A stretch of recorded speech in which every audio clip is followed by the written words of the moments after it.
Well, I was leaving Walmart the other day, and I seen a gumball machine sitting over there in the corner, and I flashed back to when I was a kid. You know, you're a little kid with your mom at the store, and you're like, "Can I have a gumball? Can I have a gumball?" And she gives you a shiny quarter, and you get the gumball, and you got it in your cheek, and you're like king of the world.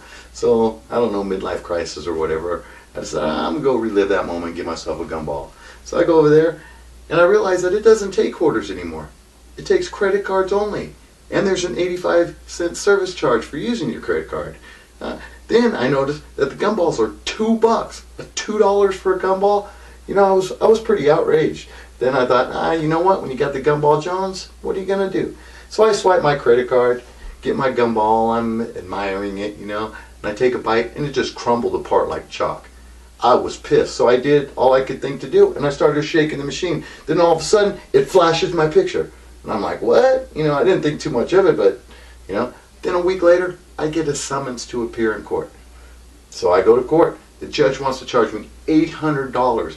I'm like, no, I'm the victim. I'm the one who got the chalky gumball. He didn't want to hear it. He wanted the money. I said, I'm not paying. So he locked me in jail for 3 days. And of course, while I was in jail, all my food's taken from me. I get beat up. One night I wake up in the middle of the night, and a drunk transvestite has his tongue in my mouth. You know, I mean, all that for a chalky gumball? I don't think that was really fair. But wait, it gets worse. I get out of jail. I find out that they impounded my car, already auctioned it off for 25 bucks. Go to the ATM machine, I'm completely wiped out. I call my bank, I'm like, hey, what's going on? They say, I emptied my account the other day and took out a $100,000 loan on my credit card. And I'm like, oh, wait a minute, that wasn't me. And they're like, there's nothing we can do. Sorry. Thanks for banking with us. If you happen to come across any more money, we'll be happy to take that too. You know, so I hired an investigator. I'm not going to let this go. And guess what? It was traced back. Do you know who? You know who, right? That's right, Mr. Gumball. Mr. Gumball ripped me off. I was pissed. I knew where he was at. So I ran back down to Walmart. But you know what? He had already took off.